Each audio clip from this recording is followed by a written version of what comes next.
പരിശുദ്ധ അമ്മ മാതാവിനും തിരുകുമാരും കോടാനുകോടി നന്ദി. എൻ്റെ പേര് ഉണ്ണികൃഷ്ണൻ, വരുന്നത് തിരുവനന്തപുരം ആറ്റിങ്ങൽ. ഇത് എൻ്റെ അമ്മയാണ്. ഞാൻ ആദ്യമായി ഉടമ്പടി എടുത്തത് 2024 നവംബർ 12-ാം തീയതിയാണ്. എനിക്ക് മാതാവിൻ്റെ വളരെ വലിയ അനുഗ്രഹങ്ങളാണ് ആദ്യമേ മുതൽ തന്നെ ലഭിച്ചു തുടങ്ങിയത്. ഒരുപാട് അനുഗ്രഹങ്ങളുണ്ട്.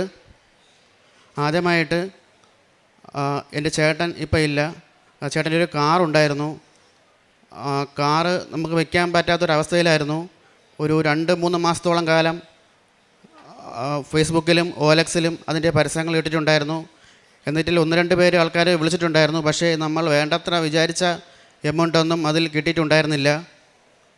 കഴിഞ്ഞ മാസം ജാനുവരി 8-ാം തീയതി കൃപാസനത്തിൽ വന്ന് അമ്മയുടെ മുമ്പിൽ പ്രാർത്ഥിച്ച് നിയോഗത്തിലും വച്ചിട്ടുണ്ടായിരുന്നു. അതിനുശേഷം വീട്ടിൽ പോയി ഉടമ്പടി ഉപ്പ് വിശ്വാസ പ്രമാണം ചൊല്ലി കാറിൽ 3 തവണയും ഇട്ടു. അതിനുശേഷം കൃത്യം പിറ്റേ ദിവസം തന്നെ മാതാവിൻ്റെ കൃപയാൽ ഒരാൾ വിളിച്ചു. നമ്മൾ ഉദ്ദേശിച്ചതിനെക്കാട്ടിയും വില തന്ന് നമ്മളെ അനുഗ്രഹിച്ചു. അതിന് എൻ്റെ പരിശുദ്ധ അമ്മയ്ക്ക് കോടാനുകോടി നന്ദി. രണ്ടാമത്തെ അനുഗ്രഹം, എൻ്റെ ചേട്ടൻ പോയതിനു ശേഷം അമ്മ ജോലിക്ക് പോകാൻ പറ്റിയില്ല. 45 ദിവസം കൊണ്ട് അമ്മ വീട്ടിലിരിക്കുകയായിരുന്നു. അങ്ങനെ അമ്മയുടെ ജോലി നഷ്ടമായി. അതിനുശേഷം കൃപാസനത്തൊന്ന് പ്രാർത്ഥിച്ചു. അമ്മയ്ക്ക് 3-ൻ്റെ അന്ന് തന്നെ അമ്മയ്ക്ക് 2 സ്ഥലങ്ങളിൽ ജോലി ലഭിക്കുകയുണ്ടായി. അത് പരിശുദ്ധ അമ്മ ദേവമാതാവിൻ്റെയും എൻ്റെ ഈശോ അപ്പൻ്റെയും ശക്തി കൊണ്ട് മാത്രമാണ്. അമ്മയുടെ വളരെ വലിയ കൃപ തന്നെ നമ്മുടെ കുടുംബത്തിന് ഉണ്ടായിട്ടുണ്ടായിരുന്നു. മൂന്നാമത്തെ അനുഗ്രഹം, വീട്ടിൽ നിരന്തരം ഇഴജന്തുക്കളുടെ ശല്യം ഉണ്ടായിരുന്നു. എല്ലാ ദിവസവും വീട്ടിൽ ഇഴജന്തുക്കളുടെ ശല്യം കൂടിക്കൂടി വരികയുണ്ടായിരുന്നു. പരിശുദ്ധ അമ്മയുടെ ഉടമ്പടി ഉപ്പ് വിശ്വാസ പ്രമാണം ചൊല്ലി വീടിന് ചുറ്റാകം ഇട്ടതിന് ശേഷം ഇപ്പോൾ കുറച്ച് പോലും ഇഴജന്തുക്കൾ പോലും വീട്ടിൽ ഇപ്പോൾ വരുന്നില്ല. അത് അമ്മയുടെ മാത്രം കൃപ കൊണ്ടാണ്. എൻ്റെ അമ്മയ്ക്കും എൻ്റെ പരിശുദ്ധ അമ്മ മാതാവിനും തിരുകുമാരനും കോടാനുകോടി നന്ദി. അമ്മയ്ക്ക് ഒരുപാട് അനുഗ്രഹങ്ങൾ കിട്ടിയിട്ടുണ്ടായിരുന്നു. അമ്മയ്ക്കും തിരുകുമാരനും കോടാനുകോടി നന്ദി. എത്ര പറഞ്ഞാലും നമുക്ക് മതിയാവില്ല. പരിശുദ്ധ അമ്മയ്ക്കും തിരുകുമാരനും കോടാനുകോടി നന്ദി. ഞാൻ ബസ് കാത്ത് നിന്നപ്പോൾ, ജോലിക്ക് പോവാൻ നിന്നപ്പോൾ എന്നെ ഒരാട്ടോയിൽ ഒരമ്മയും ഒരു മോനും കൂടെ ഉണ്ടായിരുന്നു. അമ്മ തോളിലിട്ടയക്കുന്നു മോനെ. ഞാൻ അങ്ങനെ എന്നെ ആട്ടോയിൽ കയറാൻ പറഞ്ഞ് ഞാൻ കയറി. അത് ഇവിടെ 25-ാം തീയതി റാലിയിലെ 3-ൻ്റെ അന്നാണ്. ഞാൻ കയറി. എന്നെ വഴിയിൽ കൊണ്ടുവന്ന് ഇറക്കി, ഒരു പള്ളിയിലെ നടയെ കൊണ്ടുവന്ന് ഇറക്കിയപ്പോൾ ഞാൻ ചോദിച്ച്, എന്നെ ഇവിടെ ഇറക്കണ എന്തിന്, എനിക്ക് എങ്ങും അറിഞ്ഞൂടാ. അപ്പോൾ പറഞ്ഞു, നീ ആരുടെയെങ്കിലും ചോദിര്. അപ്പോൾ ആ അമ്മ മോനെ തോളിൽ തന്നെ ഇട്ടേക്കണം, നൂത്തില്ല. അങ്ങനെ ഞാൻ എൻ്റെ പേൽസിൽ നിന്ന് 10 രൂപ 20 രൂപ എടുത്ത് ഞാൻ ആട്ടോക്കാരന് കൊടുത്ത് വാങ്ങിച്ചില്ല. ഞാനങ്ങനെ എന്ത് ചെയ്യുമെന്ന് പറഞ്ഞ് തിരിഞ്ഞ് നോക്കിയപ്പോൾ അവിടെ ഒരു പള്ളി. ആ പള്ളിയിൽ ഞാൻ കയറി ചെന്ന് അവിടെ തൂത്തൊക്കെ വാരിയിട്ട് ഞാൻ പറഞ്ഞു, എനിക്ക് കുളിക്കണമെന്ന് പറഞ്ഞ് ഞാൻ കുളിച്ച്. എല്ലാം കാലത്താണ് കാണണം, വെള്ളിയാഴ്ച. കുളിച്ച് ഞാനിനി വീട്ടിൽ വന്ന് 25-ൻ്റെ അന്നല്ലേ റാലിക്ക് പോവാൻ. എൻ്റെ ഉടപ്പറന്ന് അവിടെ ജോലി ചെയ്യണം സെക്യൂരിറ്റി ആയിട്ട്. അങ്ങനെ ഒരു സാരി ആ മാനേജർ കൊടുത്തിട്ട് പറഞ്ഞ്, ഇത് നിൻ്റെ വീട്ടിൽ ഉടുക്കണവരൊക്കെ കൊണ്ടു എന്ന് പറഞ്ഞ് കൊണ്ടു തന്ന്. ആ സാരിയാണ് എൻ്റെ അമ്മേരെ സാരി, സിൽവർ കളർ സാരി. എനിക്ക് കൃപാസനത്തിൽ എനിക്ക് റാലിക്ക് പോവാൻ എനിക്ക് കൊടുത്തേച്ച സാരിയാണിത്. എൻ്റെ അമ്മേരെ സാരി കണ്ട, നീല തിരീര സാരി എൻ്റെ അമ്മ കൊടുത്തേച്ച്. ഞാൻ ആ സാരി കൊടുത്തോണ്ട് റാലിക്ക് പോയി ഇനി വന്നപ്പോൾ എൻ്റെ കാല് വയ്യ. ഞാൻ പറഞ്ഞു, എൻ്റെ അമ്മേ ഇങ്ങനെ എന്നെ പരീക്ഷിക്കല്ലേ, എനിക്ക് ആരുടെയും പറയാനൊക്കില്ല. നീ പള്ളിയിൽ പോകണമെന്ന് പറഞ്ഞുകൊണ്ട് എന്നല്ല എല്ലാവരും വഴക്ക്. ഞാൻ പറഞ്ഞു, എന്നെ ആര് പറഞ്ഞാലും എനിക്ക് എൻ്റെ അമ്മയും തിരുക്കുമാരനും മാത്രമുണ്ട്, എനിക്ക് ആരും വേണ്ട, ഇതാണ് എൻ്റെ ദൈവം എന്ന് ഞാൻ പറഞ്ഞു. എൻ്റെ കാല് വയ്യ, തിരിയാനും വയ്യ, ഭയങ്കര വേദനയായിരുന്നു. മാത്ര കൊണ്ട് ഞാൻ തിരിഞ്ഞു കിടന്ന്. എൻ്റെ വേദന എങ്ങോട്ട് പോയാൽ എന്തോ എനിക്ക് അറിയാൻ വയ്യ. അതങ്ങ് പോയി. പിന്നെ ഒരു സാക്ഷ്യം, ഞാൻ പച്ചത്തിരി കൊളുത്തി വെച്ച് സന്ധ്യ നേരത്ത് പ്രാർത്ഥിച്ചപ്പോൾ എനിക്ക് മാതാവും യേശുവായിട്ട് വന്നു. ഞാൻ എൻ്റെ ഫോണിലുണ്ട്, മകൾ തീർത്ത് കാണിച്ചു കൊടു, ഫോണിലുണ്ട്. അത് രണ്ടാമത്തെ സാക്ഷ്യം. മൂന്നാമത്തെ സാക്ഷ്യം, ഞാൻ എൻ്റെ വീട്ടിൽ ഞാൻ വിളക്ക് കത്തിച്ച് 12 മണി വരെ ഞാൻ അന്ന് ഉറങ്ങൂലായിരുന്നു ആദ്യമൊക്കെ. പിന്നെയൊക്കെ എൻ്റെ മോൻ മരിച്ചപ്പോൾ ഞാൻ എല്ലാം അങ്ങ് മറന്ന്. ഞാൻ പ്രാർത്ഥിക്കാനും എനിക്ക് വന്നിരിക്കുമ്പോൾ ഒന്നും അറിഞ്ഞൂടാ, വെറും കരച്ചിൽ മാത്രം. എന്താണ് പ്രാർത്ഥിക്കണമെന്ന് എനിക്ക് അറിഞ്ഞൂടാ. എന്നാലും ഞാൻ മാസം തോറും എനിക്ക് ഒരു ദിവസം തെറ്റാതെ എനിക്ക് വരണം, പത്രം വാങ്ങി എല്ലാവർക്കും കൊണ്ട് കൊടുക്കണം. എനിക്ക് ഞാൻ എല്ലാ മാസവും വരും. എൻ്റെ മോൻ മരിച്ചിട്ടാന്ന് 28 ദിവസമേ ഉള്ളു. എനിക്ക് റാലിക്ക് പോകണം. ഞാൻ പോയി. അപ്പോൾ എല്ലാവരും വഴക്ക് പറഞ്ഞ്, നിനക്ക് നിൻ്റെ മോനാ ഇതാ. എനിക്ക് എൻ്റെ ദൈവമാണ്, എനിക്ക് എൻ്റെ ദൈവമേ എനിക്ക് എപ്പോഴും കാണുള്ളൂ. മോൻ തിരിച്ചു വരില്ല. മോൻ പോയി. ഞാൻ മാസം തോറും ഞാൻ മുടങ്ങാതെ വന്ന് ഞാൻ എൻ്റെ അമ്മയെ കണ്ട് തിരുകുമാരനെയും കണ്ട് എൻ്റെ ഭാരങ്ങളെല്ലാം ഞാൻ എൻ്റെ അമ്മയുടെ അടുത്ത് ഞാൻ ഇറക്കി വച്ചിട്ട് ഞാൻ പോവും. ഞാൻ അങ്ങനെ പ്രാർത്ഥിച്ചുകൊണ്ടിരുന്ന് 12 മണി സമയം, 12 മണി കഴിയും. ഞാൻ എൻ്റെ മെഴുതിരിയിലടുത്ത് ഒരു ചെറിയ മിന്നൽ പ്രകാശം കണക്ക് വന്നു. അപ്പം ഞാൻ വിചാരിച്ച് എൻ്റെ മോൻ ഫോൺ വച്ചേക്കുവാണെന്ന് അവിടെ ചാർജ് ചെയ്യാൻ. അത് വലിയ വെട്ടം, അങ്ങ് വലിയ വെട്ടമായി, അമ്പിളി അമ്മാവൻ്റെ വെട്ടമായി എൻ്റെ മേശപ്പുറത്ത്.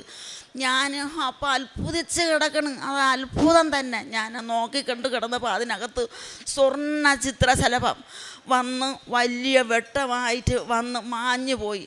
അങ്ങനെ എനിക്ക് ഒരുപാട് അനുഗ്രഹം. നീ പേടിക്കണ്ട, നിനക്ക് എല്ലാം ദൈവം തരും, നിന്നെ എല്ലാ ആവശ്യവും ഞാൻ നടത്തി തരും. എൻ്റെ അമ്മ ദർശനത്തിൽ വന്ന് പറഞ്ഞ്, നീ പേടിക്കേ വേണ്ട എന്ന് പറഞ്ഞിട്ടുണ്ട്. നിന്നെ കാനായിലെ കല്യാണം പോലെ ഞാൻ ആക്കും നിന്നെ. എൻ്റെ അമ്മ പറഞ്ഞു. എൻ്റെ തിരുകുമാരനും എൻ്റെ അമ്മയ്ക്കും കോടി ഞാൻ ആദ്യമായിട്ടാണ് വഴി കെടുക്കണത്. എനിക്ക് അറിഞ്ഞൂടാ. എൻ്റെ അമ്മ എനിക്ക് മരിച്ചായിരുന്നു, എനിക്കൊരു ജോലിയില്ല. ഞാൻ പറഞ്ഞു, എൻ്റെ അമ്മയെ എൻ്റെ മോനും പോയി, എനിക്കൊരു ജോലിയില്ല. എൻ്റെ അമ്മ 45 കഴിഞ്ഞപ്പോഴത്തേക്ക് എൻ്റെ അമ്മ എനിക്ക് ഒരു ജോലിക്ക് 2 ജോലി എനിക്ക് തന്നു. അമ്മയ്ക്കും തിരുകുമാരനും കോടാനുകോടി നന്ദി. എൻ്റെ മരണം വരെ ഞാൻ നിത്യതയിലും ഞാൻ വിശുദ്ധിയിലും ഞാൻ ജീവിക്കും. പ്രതിഷ്ഠിത പ്രവർത്തനങ്ങൾ ഞാനും അമ്മയും പത്രം വായിച്ച് ബസ് സ്റ്റാൻഡിൽ എല്ലായിടത്തും കൊടുക്കുന്നുണ്ട്. ബസ് സ്റ്റാൻഡിലും എല്ലാ വീടുകളിലും കയറി കൃപാസന പത്രം വിശ്വാസ പ്രമാണം ചൊല്ലിയാണ് കൊടുക്കാറുള്ളത്. ഓരോ പത്രം എടുത്ത് നമ്മൾ അനുഭവങ്ങൾ പറഞ്ഞാണ് എല്ലാവർക്കും കൊടുക്കുന്നത്. അതുപോലെ തന്നെ കാരുണ്യ പ്രവർത്തനങ്ങൾ എല്ലാ മാസവും മുടങ്ങാതെ ചാരിറ്റി പ്രവർത്തനം ചെയ്യുന്നുണ്ട്. ചാരിറ്റിയിൽ ചെന്ന് അവർക്ക് ആവശ്യമുള്ള സാധനങ്ങൾ എല്ലാ മാസവും ഞങ്ങൾ മാതാവിൻ്റെ നാമത്തിൽ കൊടുക്കാറുണ്ട്. ശുശ്രൂഷയും നമ്മൾ അവിടെ ചെയ്യാറുണ്ട്. പരിശുദ്ധ അമ്മ ദേവമാതാവിൻ്റെയും തിരുകുമാരൻ്റെ പേരിലാണ് ഇതെല്ലാം നമ്മൾ ചെയ്യുന്നത്. അതുപോലെ തന്നെ ഞാൻ സ്ഥിരം ജോലിക്ക് പോകുന്ന വഴികളിൽ നിർധനരായ വയസ്സായ ആൾക്കാരെ കാണുന്നുണ്ട്. അവർക്ക് ഒരു നേരത്തെ ആഹാരം എല്ലാ ദിവസവും മുടങ്ങാതെ ഞാൻ കൊടുക്കുന്നുണ്ട്. നമ്മളെ കൊണ്ട് കഴിയാവുന്നത്ര സഹായങ്ങൾ നമ്മളെല്ലാവർക്കും ചെയ്യുന്നുണ്ട്. ഇതിനെല്ലാം സഹായിച്ച പരിശുദ്ധ അമ്മ ദേവമാതാവിനും തിരുകുമാരനും കോടാനുകോടി നന്ദി. യെശയ്യാ പ്രവാചകൻ്റെ പുസ്തകം 35-ാം അധ്യായം 10-ാം തിരുവചനം. കർത്താവിൻ്റെ വീണ്ടെടുക്കപ്പെട്ടവർ തിരിച്ചു വരികയും ഗാനാലാപനത്തോടെ സിയോനിൽ പ്രവേശിക്കുകയും ചെയ്യും. നിത്യമായ സന്തോഷത്തിൽ അവർ മുഴുകും. അവർ സന്തോഷിച്ചുല്ലസിക്കും. ദുഃഖവും നെടുവീർപ്പും അകന്നു പോവുകയും ചെയ്യും. രതികുമാരി എന്ന അമ്മയും ഉണ്ണികൃഷ്ണൻ എന്നവരുടെ മകനും പ്രത്യക്ഷീകരണ സാക്ഷികളായി പരിശുദ്ധ അമ്മയുടെ ഈ കൃപാസനാൽത്താരയിൽ വന്ന് സാക്ഷ്യം പറയുന്നത്, അവരുടെ ജീവിത ദുഃഖത്തിൻ്റെ സമയത്ത് മകൻ നഷ്ടപ്പെട്ടതിലുണ്ടായ ഒരു വലിയ ദുഃഖത്തിൽ നിന്ന് പരിശുദ്ധ അമ്മയുടെ മധ്യസ്ഥതയിൽ ഉടമ്പടി പുതുക്കി അവർ ജീവിച്ചുകൊണ്ടിരുന്നപ്പോൾ അവരുടെ ജീവിതത്തിലുണ്ടായ ഈശോ അവർക്ക് വേണ്ടി ചെയ്തു കൊടുത്ത വലിയ അത്ഭുതങ്ങളുടെ കണക്കുകളാണ് അവർ സ്ഥിരീകരണ സമയത്ത് ഒരുപാട് പറഞ്ഞുകൊണ്ടിരുന്നത്. അതിൽ പ്രധാനപ്പെട്ടതാണ്, അവർക്ക് യാതൊരു വഴിയുമില്ലാതിരുന്നു. അവരുടെ മരണപ്പെട്ട മകൻ്റെ പേരിലുണ്ടായിരുന്ന ഒരു കാറ് വിൽക്കുന്നതിനായിട്ട് വലിയ ബുദ്ധിമുട്ടായിരുന്നു. ഇവിടെ നിന്ന് ഉടമ്പടി പുതുക്കി പോയതിൻ്റെ 3-ാം ദിവസം അവർ ഇവിടെ നിന്ന് കൊണ്ടുപോയ നേർച്ച വസ്തുക്കൾ വിശുദ്ധ ഉപ്പിട്ടവർ പ്രാർത്ഥിച്ചു. വളരെ പെട്ടെന്നായിരുന്നു ആ കാർ അവർക്ക് അവർ വിചാരിച്ചതിലും വളരെ മനോഹരമായി വളരെ പെട്ടെന്ന് അത് വിറ്റുപോകാനായിട്ട് സാധിച്ചു എന്ന് ഈ മക്കളിവിടെ സാക്ഷ്യപ്പെടുത്തുകയാണ്. നമ്മുടെ എത്ര തന്നെ ഭാരപ്പെട്ട കാര്യങ്ങളായാലും ജീവിതഭാരം ചുരുക്കുന്ന, ജീവിതഭാരം ലഘൂകരിച്ചു തരുന്ന ഒരു വലിയ ഈശോയുടെ ഇടപെടൽ നമുക്കിവിടെ കാണാൻ സാധിക്കും. പരിശുദ്ധ അമ്മ ഇവർക്ക് വേണ്ടി മാധ്യസ്ഥം വഹിച്ച് ഒരു വലിയ വിഷമസന്ധിയിൽ നിന്ന് അവരെ മോചിപ്പിച്ചു എന്ന് നമുക്ക് മനസ്സിലാക്കാം. അതുപോലെ തന്നെ ആ മകൻ്റെ വേർപാടിൽ അമ്മയുടെ ജോലി നഷ്ടപ്പെട്ട ഒരവസ്ഥയിൽ വളരെ സങ്കടത്തിലായിരുന്നു. 45 ദിവസത്തിന് ശേഷം വളരെ പെട്ടെന്ന് അമ്മയ്ക്ക് മറ്റൊരു ജോലി നൽകി പരിശുദ്ധ അമ്മ അവരെ മാധ്യസ്ഥം ഉപേക്ഷിച്ച ഈശോ അവരെ അനുഗ്രഹിച്ചു. അതിനവർ ഈശോയ്ക്ക് നന്ദി പറയുകയാണ്. അവരുടെ വീടിന് ചുറ്റുമുണ്ടായിരുന്ന ഇഴജന്തുക്കളുടെ ശല്യത്തിൽ നിന്നെല്ലാം പരിശുദ്ധ അമ്മയുടെ നേർച്ച വസ്തുക്കളെല്ലാം അവിടെ കൊണ്ടിട്ട് അവർ പ്രാർത്ഥിക്കുകയും വിശ്വാസ പ്രമാണം ചൊല്ലി വീടിന് ചുറ്റും അവർ പ്രാർത്ഥിച്ചുകൊണ്ടിരുന്നപ്പോൾ ഇന്ന് വരെയും അതിനുശേഷം ഇഴജന്തുക്കളുടെ ഒരു ഉപദ്രവവും അവരെ തീണ്ടിയിട്ടില്ല എന്ന് അവർ സാക്ഷ്യപ്പെടുത്തുന്നു. സഞ്ചാരി മാതാവ് അവരുടെ കുടുംബത്തിലും അവരുടെ യാത്രയിലും അവരുടെ അമ്മയുടെ സാമീപ്യം അറിയിച്ചുകൊണ്ടെല്ലാം അവരോടൊപ്പം സഞ്ചരിക്കുന്നു എന്നുള്ളതിൻ്റെ ഒരു വലിയ അടയാളങ്ങളാണ്. ഒരു സഹോദരി പള്ളിയിലെ മാനേജറിൽ നിന്ന് അവർക്ക് കൊടുത്തുവിട്ട അമ്മ ഇന്ന് അൽത്താരയിൽ ധരിച്ചു വന്നിരിക്കുന്ന ഈ സാരി ഒരു അടയാളമായി ആ സാരി ഉടുത്തുകൊണ്ട് തന്നെ അവർക്ക് മുഴുവനും ജപമാല റാലിയിൽ പങ്കെടുക്കുവാനായിട്ടുള്ള സാധ്യതയുണ്ടായി. അതൊരടയാളമായിരുന്നു. വളരെ വർഷങ്ങളായിട്ടുണ്ടായിരുന്ന അമ്മയുടെ കാലുവേദനയിൽ നിന്നുള്ള ഒരു സൗഖ്യമാണ്, സൗഖ്യത്തിൻ്റെ സാക്ഷ്യമാണ് അമ്മ അവിടെ അടയാളപ്പെടുത്തിയത്. അതുപോലെ തന്നെ തിരിയിൽ ഒരു തിരി കത്തുന്നതിൻ്റെ ഒരു ആവറേജ് വലിപ്പം നമുക്കറിയാം. പക്ഷേ അതിൽ അവരത് കാണിച്ചു തന്നത് ഒരു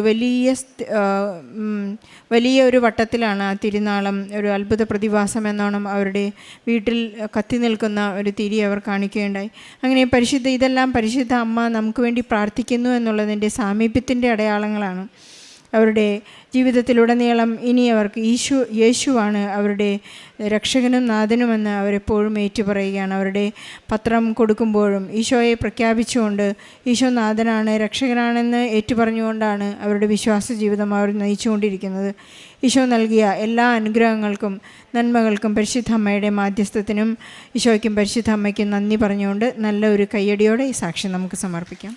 അത്യപൂർവ ദൈവാനുഭവങ്ങൾ ഇനി നിങ്ങൾക്കും സ്വന്തം. ഈ യൂട്യൂബ് ചാനൽ ഇതുവരെ സബ്സ്ക്രൈബ് ചെയ്തിട്ടില്ലെങ്കിൽ ഇപ്പോൾ തന്നെ സബ്സ്ക്രൈബ് ചെയ്യുക.